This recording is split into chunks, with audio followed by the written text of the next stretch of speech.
been made as India successfully lands a spacecraft on the moon's surface. The very first pictures are emerging from India's rover on Earth's satellite. First country in the world to land a spacecraft near the moon's south pole. Chandrayaan तृतीय चांद के दक्षिणी ध्रुव की सतह पर उतर गया है। भारत दुनिया का पहला देश बन गया है जिसका अभियान चांद के दक्षिणी ध्रुव पर उतरा। People are applauding. Let us all wait. Sir, we have achieved soft landing on the moon. India is on the moon. नमस्ते दोस्तों, 23 अगस्त 2023 यानी कि इस तारीख को भारत ने पूरी दुनिया में एक इतिहास रच दिया। इंडियन स्पेस एजेंसी इसरो ने अपने चंद्रयान 3 को मून पर सक्सेसफुली लैंड करवाया और इसी के साथ भारत दुनिया का एक चौथा देश बन गया जिसने अपने मून मिशन को चांद पर सक्सेसफुली लैंड करवाया हो। और इसी के साथ इसरो ने एक माइलस्टोन खड़ा कर दिया है, क्योंकि इतने कम बजट में इतने बड़ा मिशन कंप्लीट करना कोई आसान बात नहीं है। लेकिन इसरो को इस माइलस्टोन को हासिल करने के लिए तकरीबन 23 साल लग गए। जी हाँ दोस्तों, 23 साल, क्योंकि चंद्रयान प्रोग्राम अभी कुछ 5 या 6 साल पहले लॉन्च नहीं हुआ था और इस मिशन की शुरुआत तकरीबन 1999 में हो चुकी थी। जी हाँ दोस्तों, ये मिशन तकरीबन 23 साल पुराना है। दोस्तों, इस वीडियो में मैं चंद्रयान 1 से लेकर चंद्रयान 3 की इसरो की जर्नी को आपको समझाने वाला हूँ और ये वीडियो मेरा YouTube पर पहला वीडियो है। अगर आपको ये वीडियो पसंद आया तो मेरे चैनल को सब्सक्राइब जरूर कीजिएगा और लाइक भी कर दीजिएगा। तो चलिए वीडियो की तरफ आगे बढ़ते हैं। तो चंद्रयान प्रोग्राम लॉन्च हुआ था साल 2003 में और उस वक्त हमारे देश के प्रधानमंत्री थे अटल बिहारी वाजपेयी जी और इसरो के चेयरमैन थे डॉक्टर जी माधवन नायर सर। और इस प्रोग्राम की इनिशियल कॉस्ट रखी गई थी 1364 करोड़ रुपए। चंद्रयान प्रोग्राम 3 फेज में डिवाइड किया गया था। फेज 1 में जो मिशन होने वाले थे उसमें ऑर्बिटर एंड इम्पैक्टर को रखा गया। फेज 2 में सॉफ्ट लैंडर्स एंड रोवर्स को रखा गया है और फेज 3 में ऑन साइट सैंपलिंग मिशन आता है जिसमें लूनर पोलर एक्सप्लोरेशन मिशन किया जाएगा।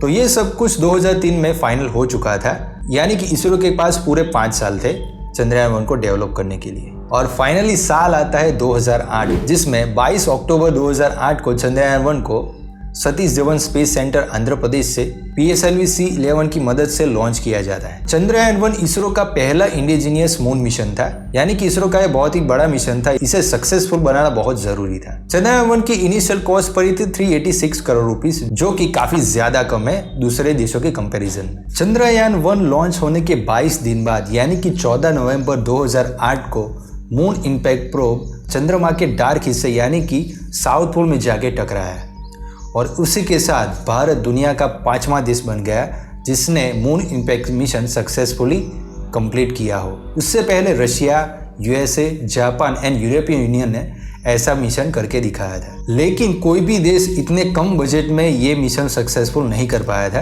पूरी दुनिया में भारत एंड इसरो की चर्चा होने लगी।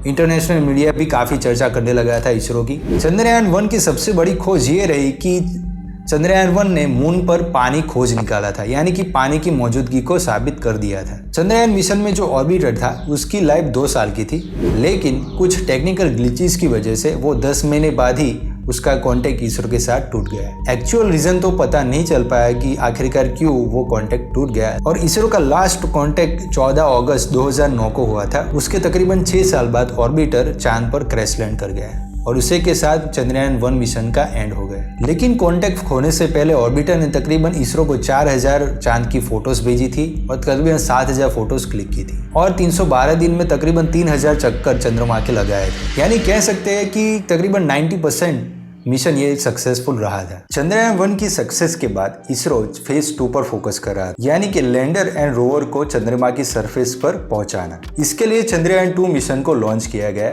दरअसल चंद्रयान 2 मिशन लॉन्च होने वाला था 2013 में, लेकिन एक्चुअली वो लॉन्च हो पाया साल 2019 में, यानी कि 6 साल बाद। इसके पीछे सबसे बड़ा कारण था रशिया का। जी हाँ दोस्तों, रशिया की स्पेस एजेंसी रोसकॉस्मोस की वजह से चंद्रयान 2 मिशन 6 साल लेट हो गया।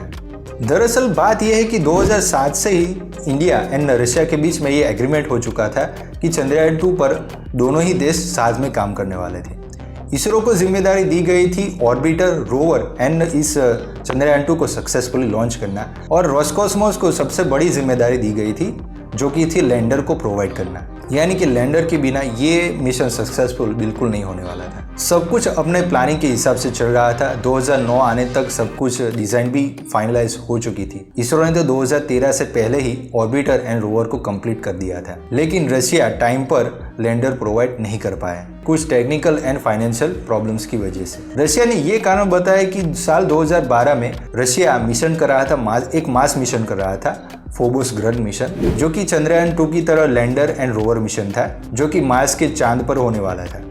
लेकिन अनफॉर्चुनेटली फोबोस ग्रह मिशन फेल हो चुका था और फोबोस ग्रह मिशन में जो टेक्नोलॉजी यूज हुई थी वही टेक्नोलॉजी चंद्रयान 2 के लैंडर में होने वाली थी। और इसी वजह से टेक्नोलॉजी को इम्प्रूव करने के लिए और प्रॉब्लम्स को सॉल्व करने के लिए रशिया को थोड़ा और टाइम चाहिए था, जिसकी वजह से चंद्रयान 2 को रीशेड्यूल किया गया साल 2016 तक।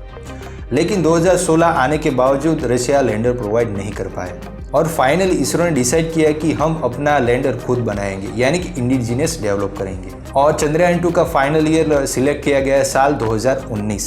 एंड लास्टली दोस्तों 22 जुलाई 2019 को चंद्रयान 2 सक्सेसफुली लॉन्च हुआ श्रीहरिकोटा से। 4, 3, 2, 1, 0।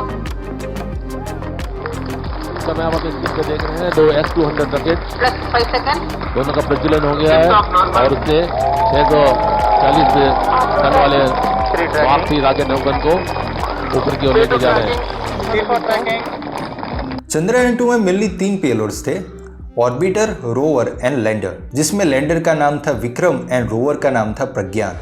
ऑर्बिटर की जो सेल्फ लाइफ थी वो 7.5 ईयर्स थी, जबकि ऑर्बिटर एंड लैंडर की लाइफ एक मून डे यानी कि 14 दिन की थी। कैलकुलेशन के हिसाब से चंद्रयान 2 6 सितंबर को चांद की धरती पर उतरने वाला था। सब कुछ इसरो के कंट्रोल में था। लैंडर धीरे धीरे चांद की सरफेस पर बढ़ रहा था, लेकिन लैंडर के लिए जो साइट चूज की गई थी उसकी जगह लैंडर 2.1 किलोमीटर आगे लैंड कर रहा था और तकरीबन 1 किलोमीटर ऊपर इसरो ने अपना कॉन्टेक्ट लैंडर से घुमा दिया।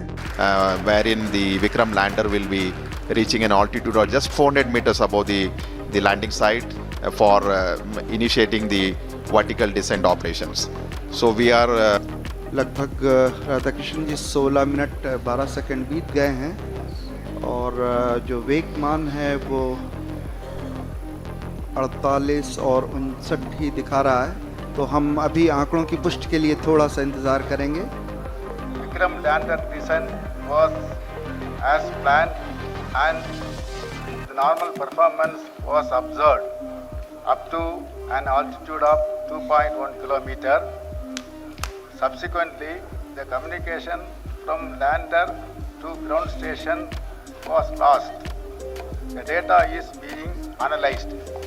इसरो ने बहुत कोशिश की लैंडर के साथ रिकनेक्ट करने के लिए, लेकिन लैंडर रिकनेक्ट नहीं हो पाया और उसी वक्त इसरो के चेयरमैन ने यह दावा किया कि लैंडर क्रैशलैंड हो चुका है चांद की धरती पर। एक्चुअली इस इवेंट को मैं भी 2019 में लाइव देख रहा था और तकरीबन लाखों लोग इस इवेंट को लाइव देख रहे थे। सबके चेहरे पर खामोशी छाई हुई थी। लेकिन चंद्रयान 2 पूरी तरह से फेल नहीं हुआ था। चंद्रयान 2 में जो ऑर्बिटर था वो अपनी जगह फुल्ली फंक्शनली काम कर रहा था। इसकी वजह से इसरो के पास 7.5 साल का टाइम था, क्योंकि ऑर्बिटर की लाइफ 7.5 ईयर्स की थी। चंद्रयान 2 का जो लैंडर था वो क्रैशलैंड हुआ था। उसकी तस्वीर मैं आपको दिखाता हूँ। ये तस्वीर है लैंडर के इम्पैक्ट के पहले की और ये तस्वीर है लैंडर के इम्पैक्ट के बाद की। उस टाइम मैं भी बहुत निराश हुआ था और मुझे भी बहुत दुख हुआ था, लेकिन इसरो ने हार बिल्कुल ही नहीं मानी। चंद्रयान 2 के फेलियर के बाद 3 ही साल में, यानी कि इसी साल 2023 में 14 जुलाई 2023 को चंद्रयान 3 को सक्सेसफुली लॉन्च किया। और यही नहीं दोस्तों, 22 अगस्त को सॉफ्ट लैंड भी सक्सेसफुल हुई और इस दिन को मैं वाकई में कभी नहीं भूल पाऊंगा। मैं भी इस ब्रॉडकास्ट को लाइव दिख रहा था और इस दिन को पूरे भारत में एक फेस्टिवल की तरह मनाया गया और हमारे प्राइम मिनिस्टर नरेंद्र मोदी जी भी इस इवेंट को लाइव देख रहे थे और उन्होंने भी एक कॉन्ग्रेचुलेशन स्पीच दी। चंद्रयान 3 में मेनली 2 पेलोड्स थे, लैंडर एंड रोवर, और दोनों की सेल्फ लाइफ 14 दिन थी। चंद्रयान 2 एंड चंद्रयान 3 का मेन पर्पस सेम ही था, मून की सरफेस पर सक्सेसफुल लैंड करना। लैंडर का काम था सिस्मिक रीडिंग्स लेना और जियो मैपिंग करना, जबकि रोवर का काम था चांद की धरती की एनालिसिस करना और केमिकल कंपोजिशन को जानना। लैंडर एंड रोवर पर अलग अलग पेलोड्स थे, जिसकी मैं आपको लिस्ट दे दूंगा, आप यहाँ पर पढ़ सकते हैं। और इसी के साथ चंद्रयान 3 मिशन का एक हैप्पी एंडिंग होती है और चंद्रयान प्रोग्राम का फेज 2 यही खत्म होता है। ऐसा नहीं है दोस्तों कि इसरो का काम अब खत्म हो चुका है। अब इसरो आगे बढ़ रहा है फेज 3 में, यानी कि चंद्रयान प्रोग्राम के फेज 3 में,